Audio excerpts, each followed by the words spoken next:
আসসালামু আলাইকুম। এটা সনি প্লাস, হ্যাঁ সনি প্লাস এক ভাই পাঠাইছেন। এর আগে আমি আপনাদেরকে দেখেছি এটা আনবক্সিং করে। সমস্যা হচ্ছে ব্ল্যাক স্ক্রিন। তো দেখি এটার কাজ করার চেষ্টা করব কি অবস্থায় আছে। তো অন করে নিচ্ছি প্রথমে। দেখুন টিভিটা অন করলাম,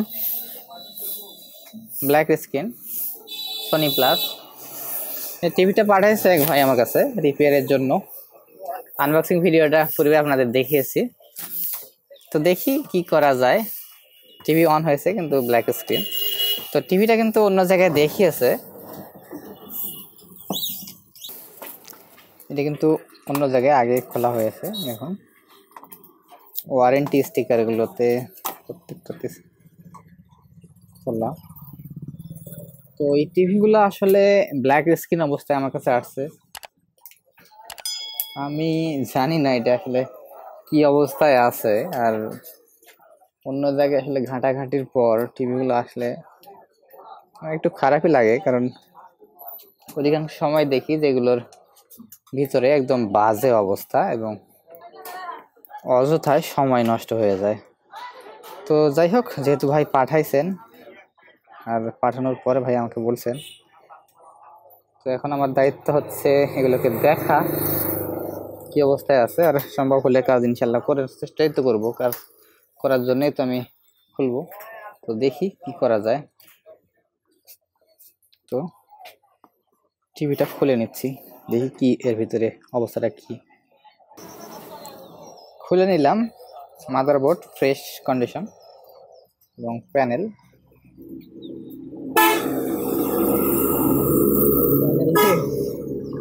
ব্লু ব্লু দিয়ে এখানে রাখা হয়েছে। এই পাশে মানে অলরেডি অনেক কাজ করেছে, কারণ কাজ না করলে তো এরকম অবস্থা থাকার কথা না। এখানে অবশ্য জাম্পারও দেখতে পাচ্ছি, এই যে এখানে দেখুন, হাত দিয়ে দেখিয়ে দিচ্ছি, এই যে এখানে। তো জানি না কি অবস্থা, এখনো পর্যন্ত তো ভোল্টেজ মেপেই দেখি নাই, যেহেতু অন্যজনে দেখেছে। আর এলইডি টিভির বিষয়টা হচ্ছে আপনারা জানেন যে প্যানেলের সমস্যা হলে প্যানেলটা আসলে এতটা নিখুঁত একটা বিষয় এবং এত ছোট ছোট কম্পোনেন্ট দেওয়া থাকে। আচ্ছা দেখি প্রথমে টিকন বোর্ডের ভোল্টেজটা মেপে দেখি। আমি অন করলাম, একটা বিষয়, হ্যাঁ অন করলাম। অন হওয়ার পর এখানে দেখুন ভোল্টেজ এসে এখানে আলো আসে চলে গেছে।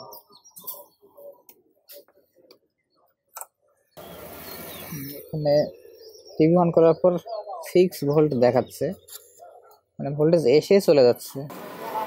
এই প্যানেল তো 6 ভোল্টের না, প্যানেল তো 12 ভোল্টের। এখানে 6 ভোল্ট,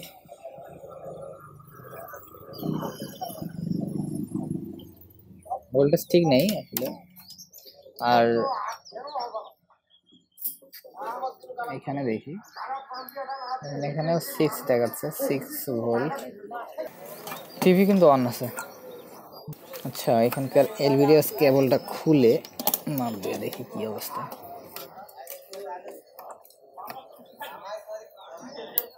অন করি, এখানে দেখি কত ভোল্ট। এটা 6 ভোল্ট, 6 ভোল্ট শো করতেছে। তার মানে এই প্যানেলটি হতে পারে 5 ভোল্ট, বা 6 ভোল্টের প্যানেল হওয়ার কথা না। আমার তো জানা মতো এটা 12 ভোল্টের প্যানেল। তো দেখে নেই আসলে 12 ভোল্টের কিনা, প্যানেল নাম্বার এবং অন্যান্য।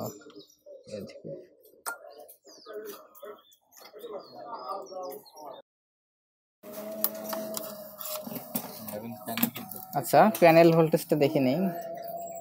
এখানে ইনপুট 12 ভোল্ট। তো এর আগে আসলো না, কয়েকবার এখানে দেখলাম যেখানেও 6 ভোল্ট দেখালো।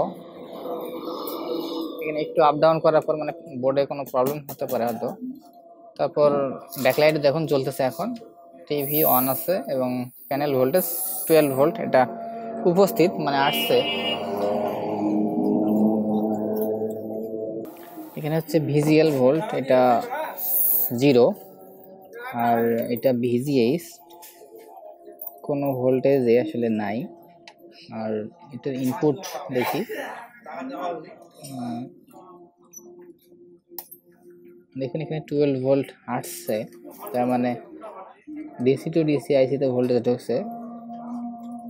যদি মাদারবোর্ডে প্রবলেম হয় সেক্ষেত্রেও আমাদের প্যানেল কিন্তু কাজ করার কথা। প্যানেল মাদারবোর্ড যেহেতু অন হওয়ার সময় একবার আউটপুটের ভোল্টেজ মানে প্যানেল ভোল্টেজটা কম দেখাচ্ছিল এবং ব্যাকলাইট জ্বলতেছিল না। হয়তো অনেকে বলতে পারেন যে ব্যাকলাইট সমস্যা দেখাচ্ছে এবং প্যানেল ভোল্টেজ নেই, হয়তো মাদারবোর্ডের প্রবলেম। কিন্তু মাদারবোর্ডের প্রবলেম আমি ধরে নিলাম, কিন্তু মাদারবোর্ড থেকে এখন যেহেতু প্রপার ভোল্টেজটা আসতেছে, এই অবস্থাতে প্যানেলের যে ডিসি টু ডিসি আইসি সেকশন এটা কিন্তু কাজ করার কথা, মানে এখানে ভোল্টেজ পেলে এটা কিন্তু কাজ করার কথা। তো সেক্ষেত্রে যেহেতু কাজ করতেছে না, তার মানে আমাদের প্যানেলে প্রবলেম আছে। আর মাদারবোর্ড এই অবস্থাতে এখন ধরে নেওয়া যায় যে ওকে আছে, সমস্যা নাই। আর প্যানেলে যেহেতু এটাকে আমি দেখালাম প্রথমে আপনাদের, যেখানে সোল্ডারিং করা আছে, লাইন কাটা আছে, তো কাজ করছিল। কী অবস্থা আছে দেখতে হবে। আপাতত এই অবস্থাটা পেলাম, পরবর্তী আপডেটটা আমি দেখে আপনাদেরকে জানাচ্ছি। এই টিভিটা 2 থেকে 3 ঘন্টা বা তারও হয়তো বেশি হবে নাকি, এতক্ষণ সময় পর্যন্ত আসলে আমি দেখলাম। দেখার পর আমি যে কাজগুলো করলাম আমি আপনাদেরকে বলি। এখানে আমি সন্দেহ করলাম যে ডিসি টু ডিসি আইসি হয়তো প্রবলেম হতে পারে, কারণ এর আউটপুটে যে এই লাইনটা ছিল এটা আমি ওপেন করে দিয়েছি। মূলত এটা ছিল ভিজিএইচ লাইন, আর ভিজিএইচ লাইন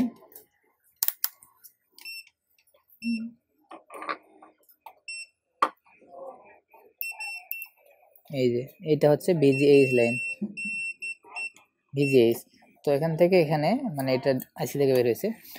তো খুলে দেওয়ার পরেও যেহেতু ভিজিএইচ ভোল্টেজ পাচ্ছিলাম না, তারপর দেখলাম যে লেভেল শিফটের আইসি থেকে প্রবলেম হতে পারে কিনা। এই আইসি থেকে মনে করলাম যে আইসি থেকে হয়তো শর্ট থাকতে পারে, তো আইসি উঠালাম। উঠিয়েও এখান থেকে সমাধান হয়নি। তারপর যেটা করলাম, হতে পারে হয়তো ডিসি টু ডিসি আইসি সমস্যা। তো আলাদা একটা আইসি 100% ওকে আইসি এটাও লাগালাম, কিন্তু তাতেও কোনো রেজাল্ট নাই।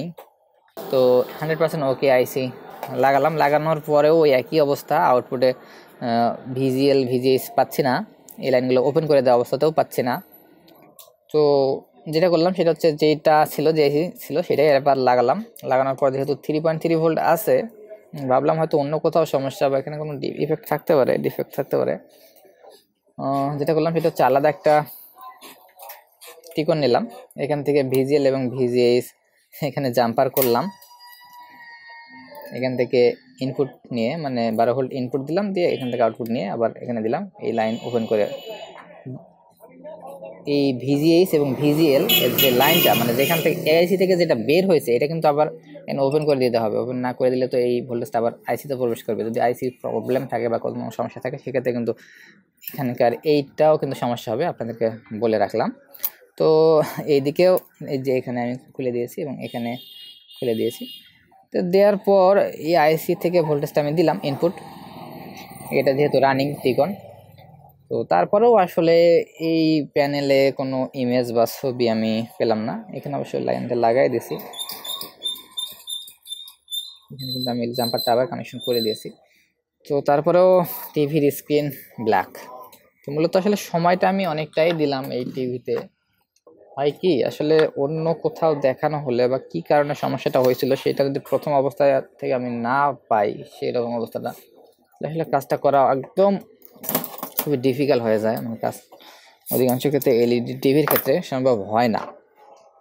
যদি আপনাদেরকে দেখাই সরিয়ে, কারণ অনেক কিছুই উপরে আছে। হট গান যেহেতু লাগছিল কাজের জন্য, আচ্ছা সরিয়ে নিলাম। এখন যদি দেখাই স্ক্রিন দেখুন ব্ল্যাক, কিচ্ছু নাই, পূর্বের মতোই। তো এই হচ্ছে বিষয়। এখন একটা বিষয় হতে পারে, সেটা হচ্ছে প্যানেলের ভিতরে শর্ট। আর প্যানেলের ভিতরে যদি শর্ট নাও থাকে সেক্ষেত্রে এই যে ত্রিকোণটা আছে অর্ধেকাংশ আমি কিন্তু এটা খুলে দিয়েছি। হ্যাঁ, ওই সাইডটা খুলে দেওয়ার পরেও কিন্তু এই সাইডে প্রবলেম। এটা যেহেতু মাঝখানে একটা ইউ জাম্পার রয়েছে, লেমন রয়েছে, তো এই সাইডটা খুলে দেওয়ার পরেও এই সাইডে যেহেতু ভোল্টেজ নেই, তাহলে এখন যেটা করা যেতে পারে লাস্ট চিকিৎসা হিসাবে, একটা ওকে যদি এরকম স্কেলার বোর্ড পাওয়া যায় বা ত্রিকোণ পাওয়া যায়, সেইটা এখানে লাগাতে হবে। তো সেটা তো আসলে এটা যে পিন, এটা কিন্তু খুবই ঘন। আপনারা অনেকে হয়তো বলবেন ভাই আয়রন দিয়ে এটা লাগান, কিন্তু আসলে এত ঘন কফে আয়রন দিয়ে লাগানো যাবে না। এই বিষয়টা কিন্তু আপনাকে মাথায় রাখতে হবে। সব জায়গায় যে আয়রন দিয়ে কাজ হবে তা তো না। তো এখন যদি বন্ডিং মেশিন থাকে, সেই ক্ষেত্রে এই স্কেলার চেঞ্জ করে দেখা যেতে পারে যে আসলে প্যানেলের অবস্থা কি, প্যানেল ঠিক আছে কিনা। আর যদি স্কেলার চেঞ্জ করার পরও না আসে, তাহলে তো আসবে না হয়তো, তাহলে প্যানেলের সমস্যা। কিন্তু বিষয় হচ্ছে যে এই কাজটা করা যায় তখনই যখন টিভিটা প্রথম অবস্থা থেকে মানে একজন টেকনিশিয়ান দেখে, এবং তাহলে সেটা সম্ভব হয়। এখন যদি আমি মনে করি এটা চেঞ্জ করলাম, সাপোজ আমি চেঞ্জ করলাম, বন্ডিং মেশিন দ্বারা লাগালাম, তারপর দেখা গেলো যে প্যানেলের সমস্যা, তো এটা বন্ডিং করাটাও তো আবার বৃথা চলে গেল, এটা একটা বাড়তি খরচা। আর বন্ডিংয়ের বিষয়ে অনেক ধরনের ঝামেলা আছে, এবং নতুন একটা টিকন বা স্কেলার বোর্ড লাগবে। তো সব কিছু আসলে অনেক মানে একটা ঝামেলার বিষয় বলতে গেলে। তো আসলে আমি বলবো যে যে ভাই আমাদের কাছে মানে যারা আমাদের কাছে আসলে যে ভাইয়েরা আমাদের কাছে টিভি পাঠাচ্ছেন বা পাঠাবেন ভাবতেছেন আমার কাছে, তো আমি বলবো যে আপনি আসলে অন্য কোথাও দেখিয়েছেন কি না সেটা আমাকে আগে জানাবেন। যদি অন্য কোথাও দেখান, আমি বলবো আসলে আমার কাছে টিভি আপনার পাঠাতে হবে না, কারণ এতে করে আপনার কুরিয়ার সার্ভিসের চার্জ খরচা এবং আমাদের টিভিটা নিয়ে আসা এবং কাজ করা একটা সময় সাপেক্ষ বিষয়, সময়ের বিষয়, একটা ঝামেলা থাকে। আবার যদি আমি রিটার্ন করে দিতে চাই, সেক্ষেত্রে আবার খরচা, এবং এরকম টিভির বিষয় আবার অধিকাংশ ক্ষেত্রে কাজ হচ্ছে না, একটু খারাপও লাগে। কাজটা করে দিতে পারলে ভালো লাগতো। তো এই হচ্ছে বিষয়।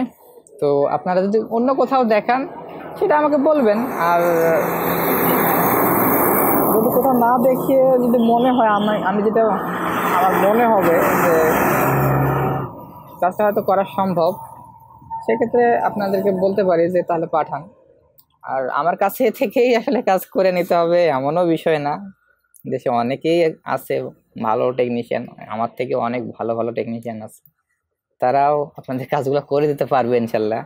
তো আপনারা আপনার আশেপাশেই আসলে দেখবেন, সর্বপ্রথম দেখার পর যদি ভালো মনে হয় আমার কাছে পাঠাবেন, তো সেক্ষেত্রে একবারেই পাঠাবেন। আর তাছাড়া আপনাদের আশেপাশে আসলে দিবেন, আমি এটাই বলবো। তো ঠিক আছে, সকলে ভালো থাকবেন।